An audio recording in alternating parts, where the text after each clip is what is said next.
Vous écoutez Le Salon dans tes oreilles, une balado-diffusion dans laquelle des auteurs, des autrices et des personnalités discutent de leurs livres et des sujets qui animent l'actualité littéraire. Les enregistrements ont été faits lors du dernier Salon du livre de Montréal.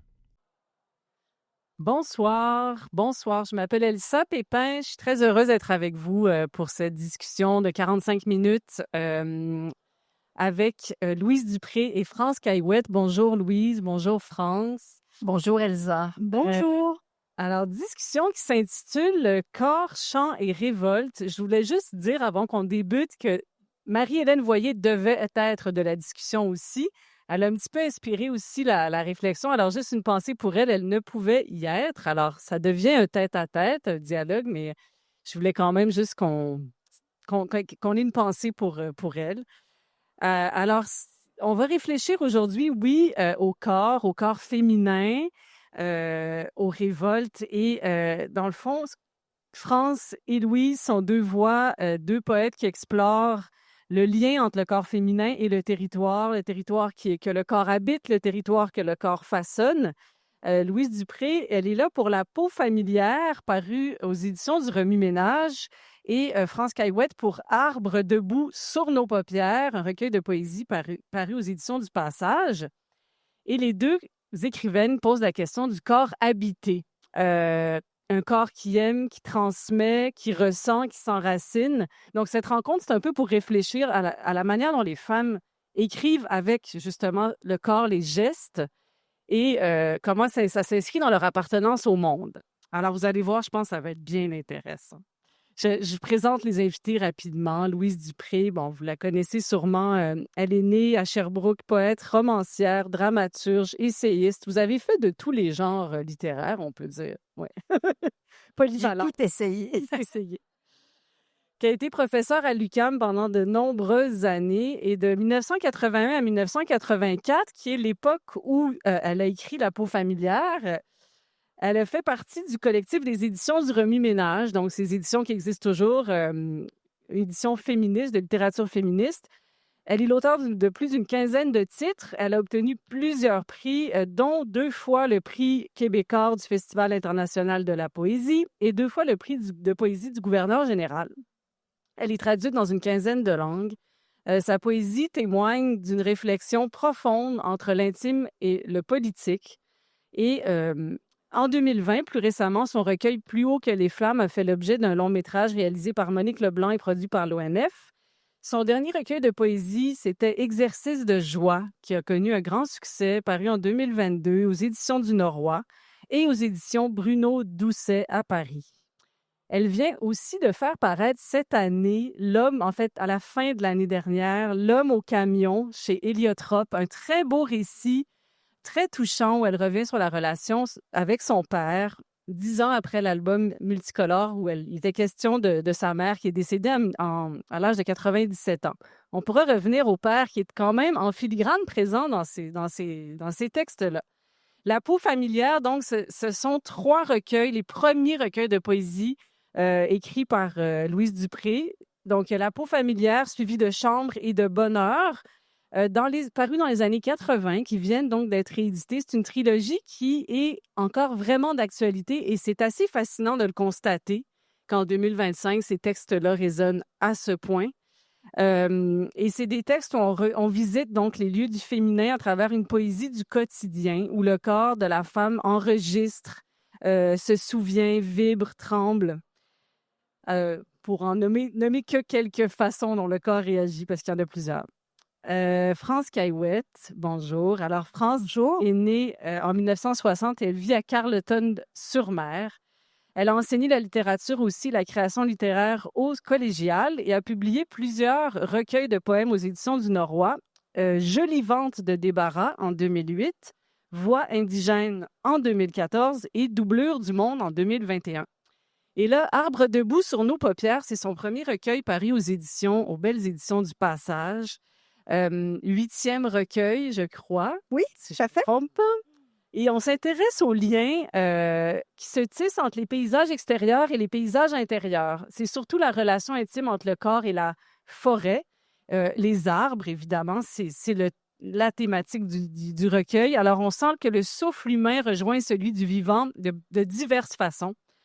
Et c'est le fruit d'un long processus, France, inspiré des témoignages que vous avez recueillis sur les humains et les arbres. C'est assez fascinant. Je sais que il y a eu d'abord un spectacle. Ça a été d'abord un spectacle en 2023 au Quai des Arts. Oui, mais en fait, ça a été une grande expérience humaine en plus d'une expérience littéraire parce qu'effectivement, j'ai fait une collecte de témoignages en demandant aux gens de me raconter un moment qu'ils avaient vécu avec un arbre ou une forêt. Puis, je me suis inspirée indirectement de ça. Souvent, c'était un petit éclat qui est devenu comme le déclencheur, là. Puis, j'ai investi tout ça de ma propre sensibilité, mais j'ai recueilli des centaines de témoignages. Et voilà. Oui. Et vous avez fait un peu un tri. Vous avez mélangé des histoires, c'est ça? J'ai mélangé des histoires, j'ai ajouté des choses qui me parlaient particulièrement. Donc, il n'était pas question de faire des récits de vie de ces gens-là. Puis les gens étaient avisés de ça au départ aussi. Mais souvent, c'était un petit morceau, un petit éclat du témoignage. Donc, j'y allais spontanément. Là, je regardais ma banque de témoignages, puis je partais de ça pour créer un univers politique. Mhm. Qu'est-ce qui vous a le plus surpris ou étonné justement dans les témoignages? Parce qu'il y a des histoires fascinantes, il y a des choses. On se rend compte que les arbres sont à la fois des témoins, mais aussi des confidents. Ils ont une fonction, un rôle assez multiple. Moi, c'est ce qui m'a frappé. Oui. Ben, en fait, j'avais vraiment l'intuition dès le départ que les gens avaient un rapport très émotif avec les arbres, là. C'était la base de mon projet. Puis ça s'est vraiment confirmé en cours de route aussi. Ce que tu mentionnes, Elsa, là, le rôle de témoin, c'est ce qui ressort le plus. Le rôle de confident, je dirais la fidélité de l'arbre qui est toujours là au fil des saisons, au fil des événements de la Comme vie. un pilier qui reste là. L'arbre enraciné, puis les histoires portaient autant des moments heureux que des moments de tristesse aussi. Il y a Ouais. une gamme d'émotions. Oui. Ça, on va y revenir. Louise Dupré, j'aurais envie de vous demander, qu'est-ce que ça vous a fait, vous, de relire ces 3 recueils 40 ans après l'art? Est-ce que c'est 40 ans plus tard? Oui, c'est Ouais. 40 ans. La peau familière a été publiée en 1981, Chambre en 1986 et Bonheur en 1988, donc presque 40 ans pour les 2 autres. Je les ai reconnus parce qu'on se demande, est-ce qu'on va aimer encore les recueils 40 ans plus tard? L'écriture évolue, nous, on a changé, on n'est plus tout à fait la même femme qu'on était il y a 40 ans, mais je me suis reconnue et je les ai aimés. C'est des recueils qui, tout à coup, m'ont parlé. Je venais de publier L'homme au camion, portant sur mon père. Je me suis rendu compte à quel point mon père était présent dans les 3 recueils. J'ai remarqué aussi que tout l'embryon de ce que j'ai écrit après était déjà dans La peau familière. Bon, le rapport mère-fille, que j'ai abordé dans Tout comme elle et dans le livre sur ma mère, et même dans des romans comme La Voie lactée, le rapport à mon père, le rapport au désir, et la joie aussi, la révolte, la colère. Alors, tout ça était là. Mais ce qui m'a intéressée le plus, c'est la forme. Bon, parce que j'ai toujours aimé le poème en prose. J'ai beaucoup aimé ça. J'ai travaillé le vers ensuite, mais j'ai toujours aimé le poème en prose. Et ces 3 recueils-là sont en prose. C'est de la poésie en prose avec des petites... c'est presque par moments l'embryon de roman. On voit des personnages qui sont à peine esquissés, mais il y a déjà des personnages. Alors, bref, c'est émouvant. C'est émouvant de se relire et puis de voir que le temps a passé, mais qu'on reste fidèle quand même à ce qu'on était il y a 40 ans. Oui, c'est intéressant aussi parce que des fois, on a peur de se répéter comme écrivain, mais en fait, on se rend compte, c'est que les mêmes obsessions, les mêmes sujets peuvent être là, embryonnaires, ils vont se développer, puis s'il n'y a rien qui se répète, en tout cas, c'est abordé d'une autre façon au fil du temps. Oui, parce que la forme fait en sorte qu'on aborde des questions autrement. Et on n'aborde pas, par exemple, je parle de la relation mère-fille dans La peau familière. La mère est là, elle regarde la télévision, elle voit des images de Beyrouth après les massacres de Sabra et Shatila. Donc, le recueil ouvre là-dessus. On voit que c'est quand même encore actuel. Hélas, c'est toujours actuel et elle voit sa fille, elle voit cet enfant-là qui grandit avec des images comme celle-là qu'elle voit à la télévision. Ben, c'est déjà plus haut que les flammes où la grand-mère est avec son petit-fils et elle pense à Auschwitz et à Birkenau. Alors, il y a quand même des obsessions, comme vous le dites, il y a des obsessions dans l'écriture et puis on travaille ces obsessions-là toute notre vie, mais sous des angles différents. Ouais. Et à l'époque où est paru La peau familière et les autres recueils dans les années 80, raconter l'intimité des femmes, c'était rare, c'était même tabou, on peut dire, ou en tout cas, c'est ça. On parlait plus du collectif, du politique, c'était un combat à mener. La voix du féminin, de l'intime, c'était presque révolutionnaire de d'écrire comme ça. Ben, ça commençait à peine parce qu'effectivement, il y avait eu des textes plus politiques durant les années 70 et là, les femmes commençaient à parler de ce qui leur importait dans leur vie personnelle. Bon, le rapport à sa fille, par exemple, le rapport à son amoureux, le rapport à son propre corps et à sa sexualité. Et bon, je parle du rapport à la peur parce que c'est quand même 40 ans avant les thèmes qu'on aborde sur le harcèlement et tout ça, des femmes qui sortent le soir et qui ont peur d'être Elles se sentent assassinées. comme des proies. Il est question de ça. Exactement. Ouais, Donc, le corps proie. ouais, ouais, c'est abordé en effet.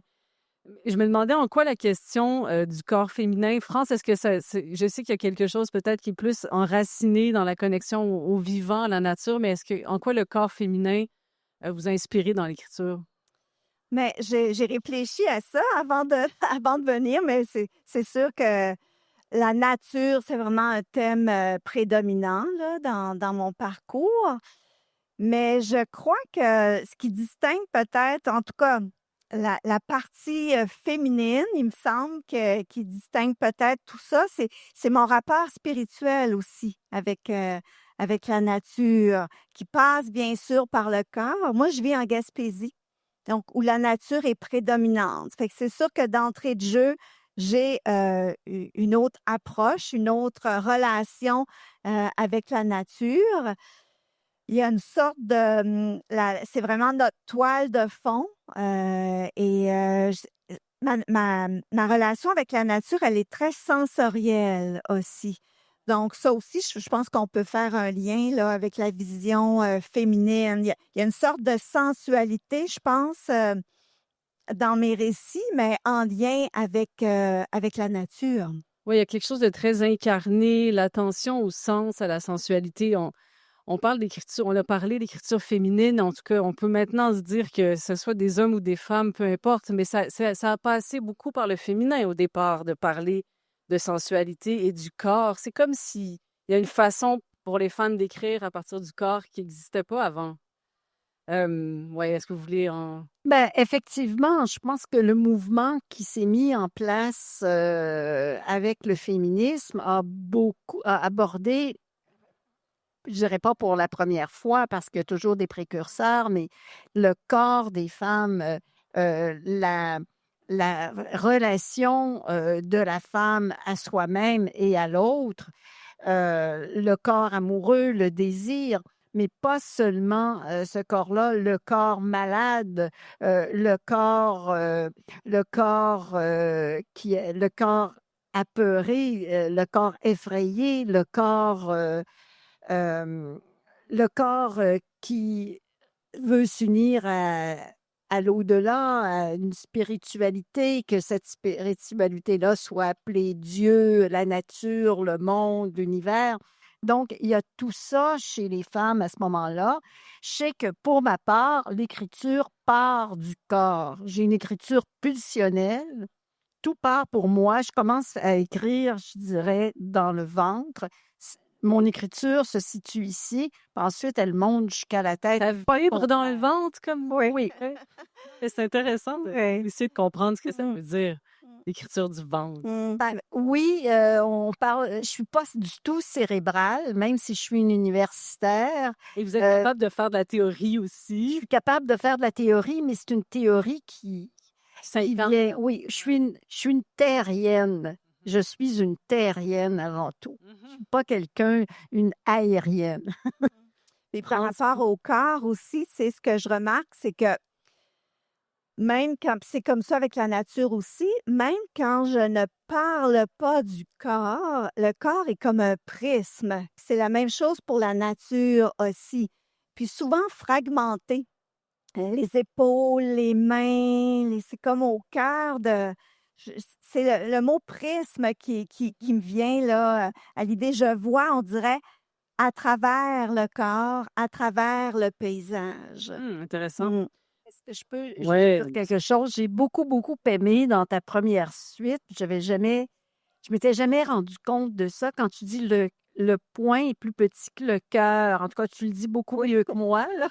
Le cœur, et quand je donne la main, je pense à ça. Oui, c'est ça. C'est que le cœur de chaque personne est d'environ 1,5 fois là, la taille de sa main. Donc, oui, c'est un exemple là, où le corps s'immisce vraiment dans la phrase. Puis on parlait de spiritualité. Je voulais justement lire le poème à la page 13. Donc, c'est au début du recueil. As-tu déjà souffert? Je ne vois pas tes pieds toucher le sol quand tu marches. Les paroles de cette femme Inou, savait-elle qu'enfant, j'imaginais les peupliers descendus du ciel, bien alignés, plutôt que surgis un à un des profondeurs. Qui donc habitait l'espace entre moi et des aspérités de la terre? De quelle petite mort avais-je peur de frôler la peau? À présent, au sud de la maison, la route 132, la falaise, son effritement tout le jour, toute la nuit, la baie. Au nord, la montagne, le champ qui vallonne, la rangée de peupliers dans laquelle je me fonds. Tentez de lire ce qui s'écrit dans cette marge sacrée entre les cimes et le ventre filant des oiseaux, entre les racines terreuses et le souffle clair. C'est beau. Merci. Mais en fait, je pense que je me suis tournée vers les arbres, vers la thématique des arbres. J'ai compris ça après, évidemment, là, pour m'ancrer. Il y a quelques années, j'ai réalisé que j'ai toujours habité, moi, des endroits en surplomb du paysage, avec des grands espaces devant moi, l'horizon, les falaises, la mer. Puis je pense vraiment que ça a fait de moi quelqu'un de porté vers le vertical, vers le spirituel. J'ai le sentiment que ça a formé ma personne. Puis, dans l'endroit que j'habite présentement, c'est face à la mer, sur le bord d'une falaise, mais derrière, c'est la montagne puis les arbres. Puis, un jour, il y a une amie écrivaine qui est venue chez moi. C'était Sarah Dignard, que vous connaissez peut-être, qui me dit « Oh mon Dieu, tu écris d'eau à la mer ». Puis là, je me suis dit « Oh mon Dieu, c'est vrai, j'écris maintenant d'eau à la mer. » Quand même. J'ai comme besoin... Oui, c'est rare. J'ai écrit longtemps face à la mer. Puis j'ai comme compris graduellement que l'ancrage des arbres, je suis allée le chercher comme un complément pour toute cette démarche-là aussi. Oui, c'est intéressant. Et Louise, je vais vous citer dans à Peau familière. « Il faudrait arriver, dit-elle, à faire entendre ce qui se voit, Cette sueur poivrée qu'on lèche et l'automne perdant ses feuilles pour couvrir le silence. Comme c'est beau faire entendre ce qui se voit. Je me suis dit, il y a quelque chose qui passe par la voix du regard. Il me semble qu'il y a quelque chose d'une connaissance par les sens ici qui est vraiment nommé clairement. Tout à fait. Ben, c'est le travail du poète, en fait. Faire entendre ce qu'on voit, faire sentir ce qu'on lit, faire goûter, faire voir l'invisible. Alors, en fait, c'est toujours le rêve du poète de faire passer par les sens, disons, l'abstraction des mots. Mm. Et Une certaine synesthésie aussi, je dirais, dans notre utilisation des sens, là. oui, oui, On se rejoint là-dedans, je crois. oui, toutes les deux, on se Mm. rejoint Mm. beaucoup là-dedans. Il y a comme un transfert aussi, c'est de passer d'un langage à un autre. Ça Mhm. ouvre les possibilités. Je tiens beaucoup je tiens, oui, parce que je suis une femme par laquelle passe une vision sensorielle. Alors, j'ai essayé de la développer, évidemment, dans la poésie, mais je l'ai en moi. On ne peut pas écrire à côté de ce qu'on est. Non, Même si j'essayais d'être une femme cérébrale, ce serait un échec total. J'admire beaucoup, il y a des écrivains, des écrivaines qui ont une écriture cérébrale. Je les admire, je les lis, je les aime, mais moi, ça passe pas comme ça. Ça passe par des images, ça passe par le rythme, ça passe. Le rythme, c'est le cœur du texte qui bat, dans le fond.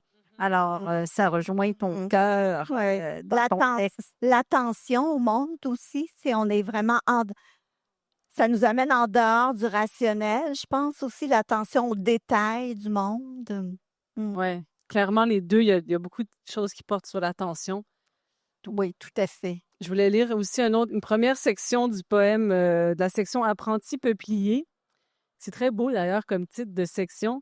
Donc, l'humain et l'arbre se rejoignent vraiment. Alors, je lis encore un poème. Je remonte les bras dans l'axe du corps. Un mythe ancien me change en arbre. Je racine en accéléré dans une crevasse, échappe à mon propre danger d'envol. Populus nigra, peuplier noir. Je suis soudain des leurs. Il n'y a rien à traduire, pas même cette phrase à l'origine de tout que répètent sans cesse nos feuilles. Ici, une langue, c'est une couleur. Populus nigra italica, nous sommes filiformes, dans le fouillis du monde. Il y a certainement quelqu'un qui nous a dessinés, puis s'en est allé sur la pointe des pieds. Il y a vraiment quelque chose comme presque de l'osmose entre l'humain et l'arbre ici. Là. On dirait qu'on est fait sur le même modèle. C'est un peu... Oui, c'est quelque chose qui m'attire beaucoup, cette fusion-là avec le monde, avec les arbres, mais avec la nature. Tu parlais de spiritualité tout à l'heure, ça rejoint vraiment cette dimension-là pour moi. Puis je pense que c'est une façon aussi c'est une sorte de dissolution dans la nature, une façon de sortir de soi, de sentir le plus grand que soi aussi. Donc pour moi, c'est vraiment c'est des moments de communion. Où on a l'impression que c'est même plus un jeu de correspondance, c'est plus le même corps vivant qui se répond, mais qui est le même Mhm. corps, en fait. Il y a cette idée-là qu'on réalise de plus en plus avec les bouleversements climatiques. Nous sommes le grand corps vivant. L'appartenance au monde, c'est ça. Puis quand on vit tout proche de la nature comme moi, mais c'est peut-être plus facile de la sentir aussi parce que c'est vraiment prédominant. Donc, Oui, forcément. si on a la lenteur requise, ben effectivement, on sent ces vases communicants-là. On se sent partie prenante. Ouais. Pour moi, c'est la place relative de l'humain dans l'univers aussi. Toute l'attention aux détails dans le livre va dans ce sens-là. Ouais. Mm. Je me demandais si vous aviez appris à mieux observer les arbres, j'imagine, bien sûr, en faisant ce projet-là. Votre qualité de regard c'est Oui, appliqué. mais en fait, je pense qu'avant, je voyais des groupes d'arbres et là, maintenant, je vois des spécimens. Chaque arbre, Comme des la individus. oui, la forme de chaque arbre, pour moi, ça dégage, beaucoup. J'ai vraiment, moi, le sentiment que le paysage me parle. Mmh. C'est un dialogue Il pour suffit moi. d'être à l'écoute. Oui, absolument. Il suffit, en tout Non, non, cas, il suffit faut être de à il faut être l'écoute, à l'écoute, c'est ouais. ça. Puis je pense que pour les arbres en particulier, on dirait que leur personnalité est plus évidente aussi, justement à cause des formes, variées. Donc moi, je les écoute. Ils Ouais, c'est pas pour m'apprennent rien beaucoup. qu'on les dessine pour les enfants. Souvent, les arbres sont vivants, ils ont des visages, c'est Oui, des c'est vrai, personnages. c'est vrai. On comprend pourquoi. Louise, vous parliez tout à l'heure dans la peau familière de la scène d'ouverture. Donc, dans le fond, c'est une mère qui prépare la table pour son enfant. Puis au téléjournal, on parle du massacre des populations palestiniennes dans les camps de réfugiés Sabra, Shatila en 1982. D'une terrible actualité, évidemment. J'ai lu ça, puis c'est étrange parce que c'est vraiment quelque chose que j'ai vécu, moi, avec mes enfants, d'avoir cette espèce de double réalité dans le quotidien qui ont de la difficulté à se rejoindre, à communiquer. Et il y a une comparaison difficile, on a envie de dire, entre les petites détresses, les nôtres et les leurs. Mais en même temps, il y a quelque chose comme, parce que notre corps a vécu quelque chose, on est capable de les comprendre, c'est-à-dire on peut recevoir cet impact de l'extérieur si on est connecté à notre propre souffrance. Il y a quelque chose de cet ordre-là. Ben, tout à fait. C'est que si on n'est pas connecté à notre propre souffrance, on ne peut pas avoir d'empathie ou de compassion. Et c'est ça qui est important, je trouve, c'est que cette souffrance-là, on la ressente pour l'autre. La question et ce que j'ai continué à développer dans d'autres livres, c'est jusqu'où la ressentir. Et quand est-ce que cette souffrance-là est positive, puis quand est-ce qu'elle commence à être négative? Invasive ou... Invasive et quand est-ce qu'elle peut même nous atteindre au point où on a peur de perdre notre propre vie. J'avais été extrêmement sous le choc quand j'avais lu une militante pour le droit des animaux qui n'en pouvait plus de voir des animaux qui étaient maltraités s'était suicidée. Alors, c'est toute la question de la compassion qui est déjà dans ce texte-là et comment faire passer la compassion à un enfant, mais en lui laissant le goût de vivre. Et c'est toute la question de la distance que je vais continuer à explorer dans d'autres recueils, mais qui est là et qui était abordée au début des années 80. Alors, c'est pour ça que ce texte-là, pour moi, bon, je l'avais mis le premier du recueil. Je trouvais qu'il ouvrait le recueil sur quelque chose de politique, mais sur une question philosophique que je vais reprendre plus tard. Qu'est-ce que tu fais de ta douleur? Mhm. Qu'est-ce qu'on fait de notre douleur individuelle? Puis qu'est-ce qu'on peut faire de la douleur collective? Quel est Ouais. le rapport qu'on peut faire entre les deux? Grande question. Mais d'ailleurs, Vanessa Courville, qui signe une magnifique postface dans le recueil ici, parle d'une sensibilité qui traverse la peau d'une femme dont la frontière est inétanche au désastre intime et collectif qui la frôle. Donc, il y a cette porosité. J'ai envie de dire c'est propre à la mère, mais pas que, en fait, à la femme, à n'importe qui a... Ben, c'est-à-dire qu'on la voit surtout, cette porosité-là, chez les femmes, parce que l'éducation des hommes, pas parce que je veux être essentialiste en disant les femmes sont nées comme ça, mais parce que les hommes ont beaucoup étouffé et que l'éducation a favorisé un étouffement de cette douleur-là, cette mise à distance de la relation à l'autre. Ils vont se fermer très souvent, alors que la femme était plus ouverte à l'autre. Bon, il y a toute toute l'écriture du soin, du care. Les femmes sont habituées d'aller vers les autres. Les éditions du Remue-Ménage ont d'ailleurs publié un très bel essai, c'est Sorcières, sages-femmes et infirmières. Ouais, je l'ai Alors, lu, mais ça... oui, oui. Mais, Excuse-moi, ouais. mais par rapport à tu sais, cette porosité-là dont on parle, tu sais, je pense aussi que le fait qu'on donne la vie ou qu'on ait donné ou qu'on puisse donner la vie, si ça éveille en nous un respect du mystère de la vie, de la valeur de la vie qui se répercute de cette façon-là aussi par l'empathie. Ouais, Mm. forcément. Mais, Louise Dupré, il sera question aussi dans Chambre d'une peau qui ne protège plus. Donc, c'est un peu de ce dont on parlait tout à l'heure, jusqu'où on peut être poreux.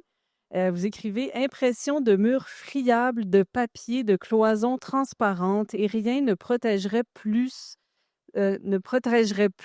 pardon, contre les foules envahissantes. La peau rétrécie envelopperait plus suffisamment contre le soleil. Alors ça, c'est intéressant, une peau qui protège plus. C'est ça, c'est ça. Jusqu'à quand la peau peut-elle nous protéger et comment faire en sorte de se constituer une écorce qui peut permettre d'être là, d'être parmi les autres, d'être poreux à l'autre, mais quand même de se protéger minimalement. Oui, c'est aussi accepter sa fragilité. Il y a quelque chose dans ça. Si on est capable de mettre la bonne distance et de dire là, je suis trop fragile, mais en même temps, de ne pas se faire une écorce trop épaisse où on ne sent plus rien. C'est ça. Peut-être que la force, justement, c'est d'accepter sa fragilité. Ah, ça, c'est sûr.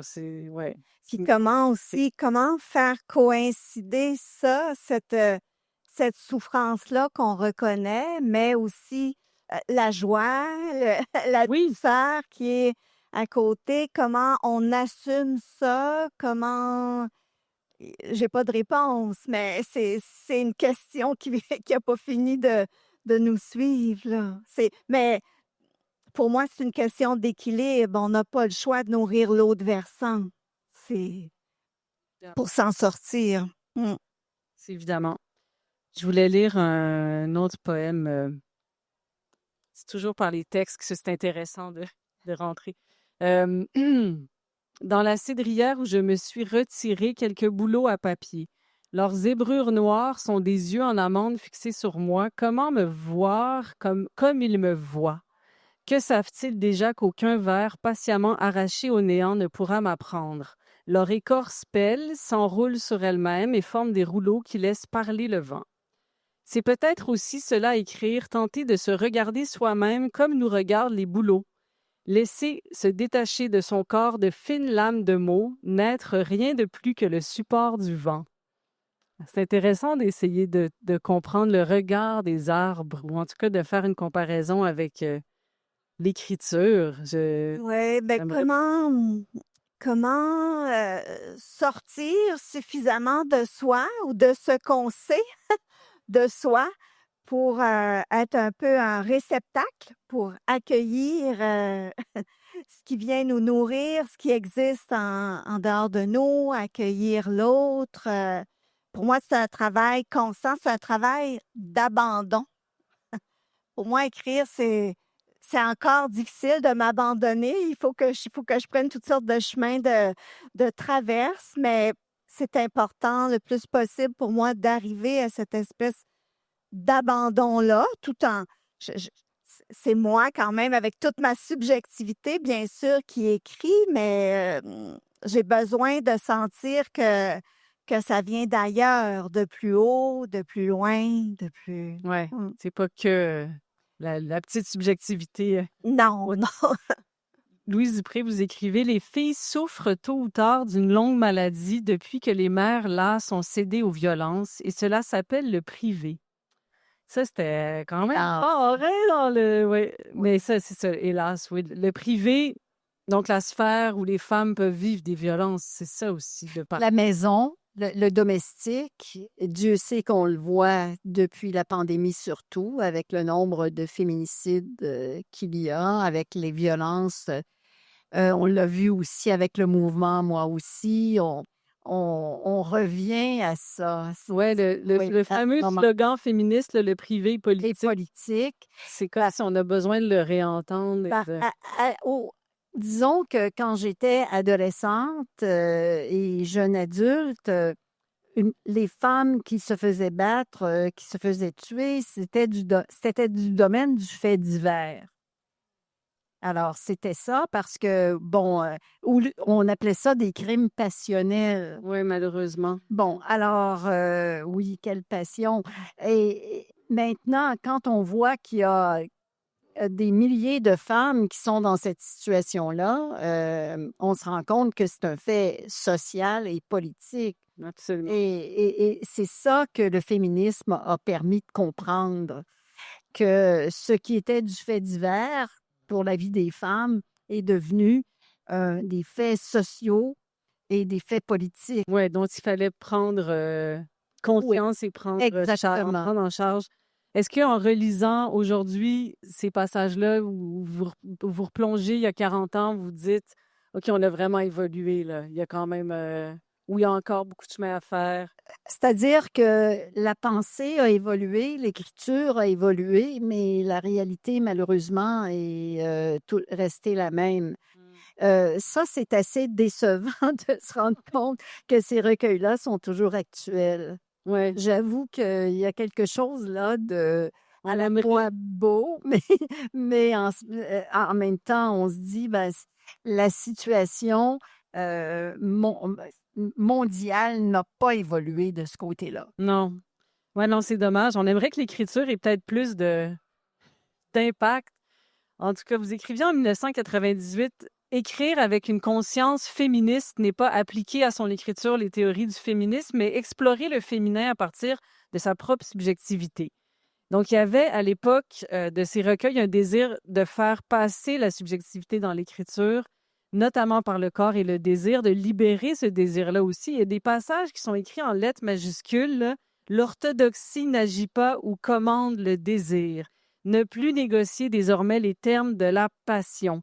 Il y avait aussi de se réapproprier ce désir-là qui avait été raconté à travers des yeux des hommes. Ça, c'est vraiment quelque chose qu'on sent fort là, dans ces... Tout à fait, tout à fait. Les femmes ont voulu parler de leur propre désir, d'abord le découvrir. Ouais. C'était quand même quelque chose d'important. Hein, quel était le désir des femmes? Puis des femmes, parce que les femmes n'ont pas toutes le même désir, n'ont pas toutes la même sexualité. Donc, se parler entre elles de leur désir et puis inventer leur désir aussi en dehors du désir qu'on leur avait inventé. Mm-hmm. Est-ce que ça bousculait beaucoup à l'époque, là? J'imagine qu'il y a eu beaucoup de réactions. Il y avait... Ben, j'ai eu, le livre a été, La peau familière a été très bien accueilli, sauf par un homme que je ne nommerai pas, d'un grand médium, qui avait écrit que c'était trop militant et que, bon, lui, c'est pas ce qu'il considérait comme de l'écriture valable. Alors, je vais avoir la gentillesse de ne pas le nommer. Mais Ça l'avait dérangé. ben, ça l'avait dérangé. Il aimait pas ça, c'est clair, mais on n'écrit pas non plus pour être aimé par tout le monde. Non, surtout pas. Ça Bon, serait très alors. difficile. J'aimerais revenir à la forme aussi. Vous êtes deux poètes, mais vous avez dans ces livres-là donc des passages en vers, des passages en prose. France, il y a des récits en prose poétique, des récits en vers. Puis il y a aussi en italique la parole qui est donnée aux arbres. Pourquoi ces choix-là? Comment ça s'est construit justement en trois narrations? Oui, c'est mon recueil le plus narratif, effectivement. Puis je pense que ça a vraiment un lien avec ma collecte de témoignages. Tu sais, même si c'était vraiment pas une transposition directe, on dirait que je chantais une espèce de devoir de garder l'esprit de ma démarche. Puis à ce moment-là, la prose narrative, pour moi, me semblait mieux convenir. La partie qui est plus autobiographique, là, le début puis la fin sont en vers, là. Ma parole est plus présente, ma vision, à moi. Puis, la parole donnée aux arbres, Ouais.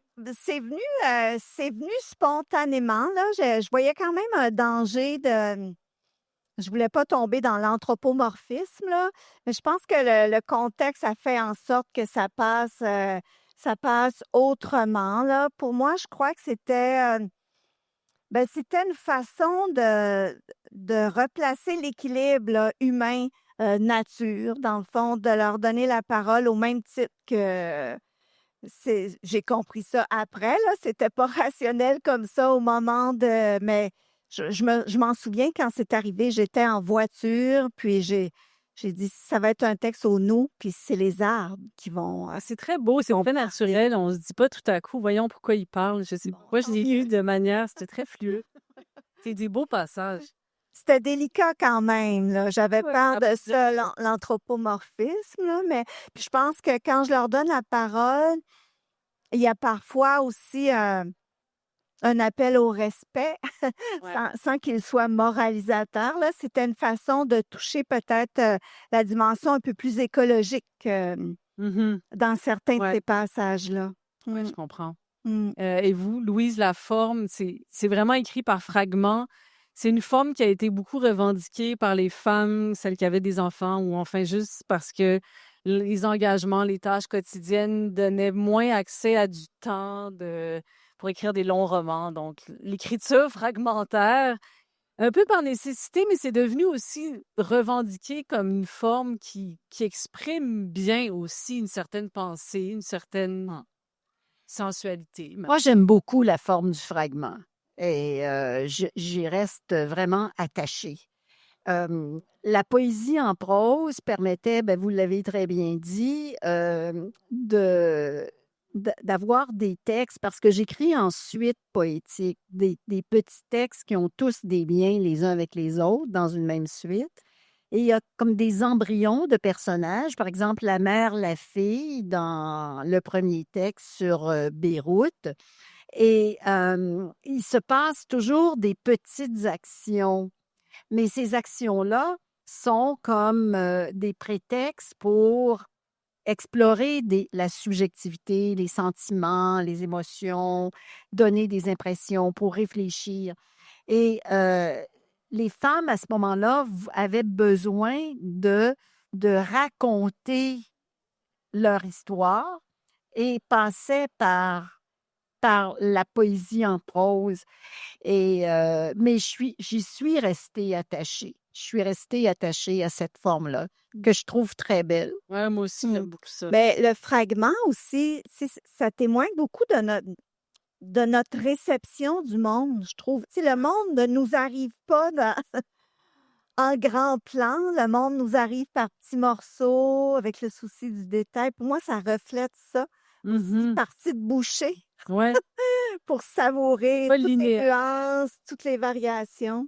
Mmh. Si je peux ajouter quelque chose, c'est qu'on était transgressive aussi, parce qu'oubliez pas qu'on sortait de la poésie de l'Hexagone, bon, des grands poètes qu'on admirait tout le monde, on voulait faire autre chose. Et c'était transgressif d'écrire des suites poétiques comme ça avec des personnages, avec qui on appelait parfois des fictions, théories. On sortait des moules.